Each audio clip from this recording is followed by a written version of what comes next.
Magandang araw mga kakutsero. Ito na naman po ang inyong lingkod na si Jigs na magbibigay sa inyo ng giya ngayong araw ng Miyerkules. Ngayon po ay August 6, 20 and 25 at ang start time po natin ay alas 5 ng hapon. Uulitin ko po, itong aking giya ay purely review and analysis ko lamang at walang halong information. Simulan na po natin. Race number 1. Dito po magsisimula ang winner take all.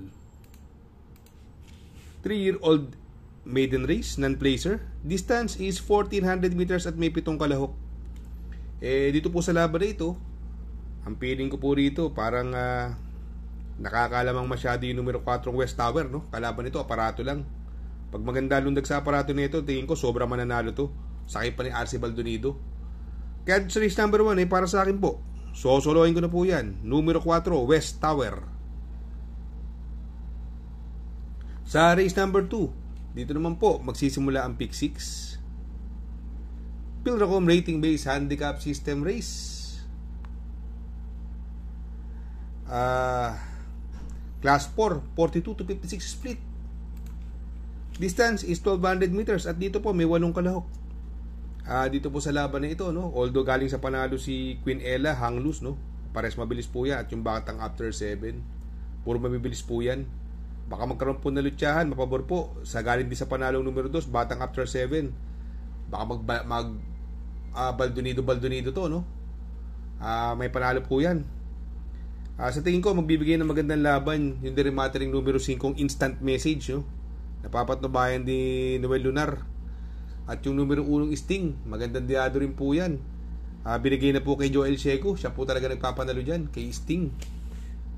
Bagamat kung maglulutyahan man, mapapabor sa kanilang tatlo. Kaya sa race number 2, para sa akin po, tatlo po pipiliin ko dyan. Doon ako sa numero 3, full combat order. Panigundo ko naman po, numero 5, instant message. At isasama ko po pandiado, numero 1, Sting. Sa race number 3, dito naman po, magsisimula po ang pick 5. Pilracom rating based handicap system race, class 5, 17 to 41 split. Distance is another 1200 meters. At dito po, meron po tayong 8 kalahok.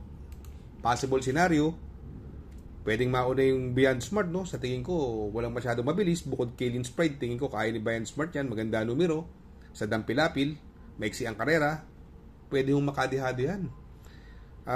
Ito naman, napupunto. Numero 6, Note Angel. 3 beses na pong nasisigundo yan. Si Note Angel, baka manalo na po ngayon.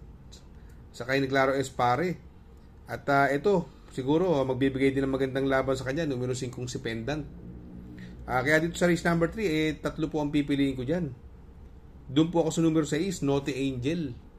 Panigundo ko naman po, numero 5, Pendant. At isasama ko pong pandiado. Baka makabuo ng ere.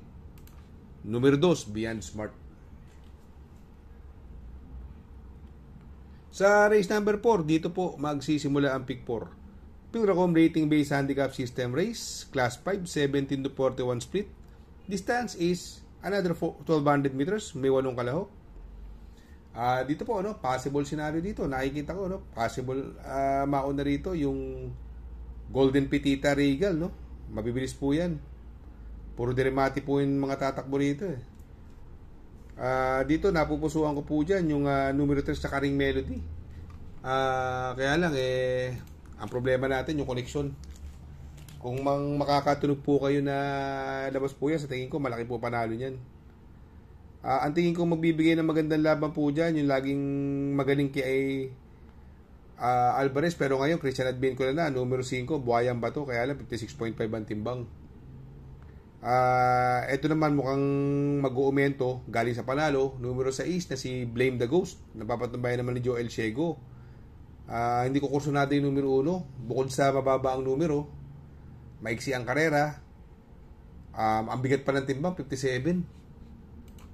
Kaya dito sa race number 4, 3 po ang pipiliin ko dyan. Doon po ako sa numero 3, Karing Melody. Panigundo ko naman po, numero 5, Buhayang Bato. At isasama ko pong pandiado, numero 6, Blame the Ghost. Sa race number 5, dito naman po, ang ating DD+1. Pilracom rating based handicap system race, class 5, 17 to 41 split. Distance is 1200 meters. Dito po may 8 kalahok, no? At dito ang pwedeng mauna rito yung Andromeda, Angel's Crown, mabilis po parehas yan. Pwede po pabor sa mga bumaba sa laban, tulad ni Caloocan Rising, napapatubay ni King Flores, Laughing Inside, na ni Marlon Laloma, Street Queen, napapatubay naman ni Arcebal Donido. Ito, nung karera, napanood ko to, inawat lang to eh. Yung Sky Plus naman, ito binirik na sa may gamay sa kanya. Magaling po kay JR Sargent de Ocampo yan, Sky Plus. Pwedeng iuna, pwedeng isunod. Kaya itong race number 5, no, sa tingin ko po, no, tatlo na rin po pipiliin ko dyan. Ang napupusuan ko po dyan, doon ako sa numero 2, Laughing Inside. Panigundo ko naman po, numero 4, Street Queen. At isasama ko po pandiado, numero 3, Sky Plus. Sa race number 6, sa penultimate race, Pilracom rating based handicap system race, class 4, 42 to 56 split. Distance is 1200 meters at dito may 8 kalahok.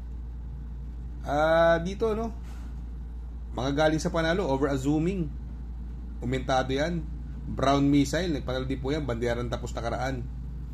Ang mauuna po dyan, either si over assuming Iyasaki at saka si Doña Patsy. Pero napupunto po ngayon to, over assuming. Possible scenario po, makaremate yung diremate, yung numero 1 War Chief na papatubay naman ng Arcebal Donido. Malaki po chance niyan. Itong race na to, para sa akin po, silang tatlo na lang pipiliin ko. Pero napupusuhan ko po dyan, numero 1 War Chief. Panigundo ko naman po, numero 3 Over Assuming.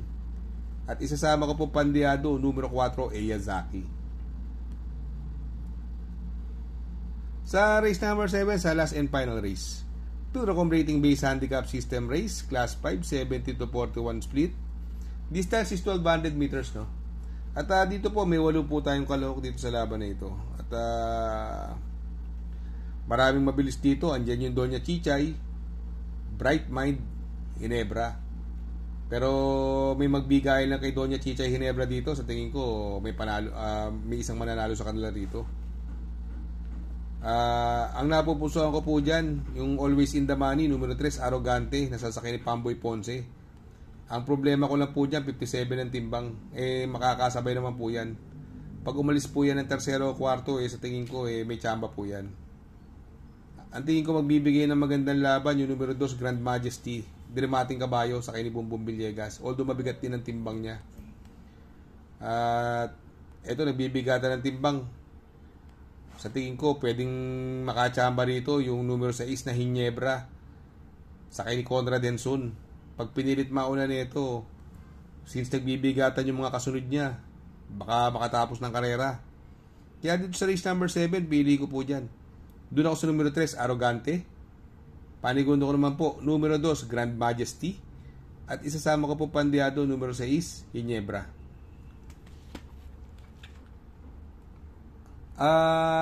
Ito, no? Greetings. Mega shoutout kay Sir Marcelo Agkawili or Mark Agkawili ng Ottawa, Canada. Mega shoutout, Sir. Shoutout nga pala kay Sir Pax ng Barkadahan OTV. Located po siya sa 1139 New Antipolo Street, Corner Vargas. Malapit lang po sa Abad Santos, yung bagong ginawang tulay.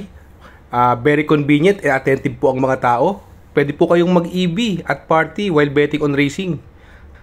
Shout out kay Sir Arnel Mendoza. Please support his channel. Shout out po Sir Arnel Mendoza. Good luck mga kakutsero. Sana po matapat ang ating giya at yung mga nakasunod. Sana po ay magsitama po kayo.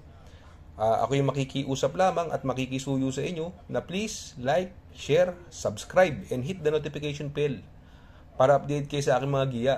Good luck po and happy racing.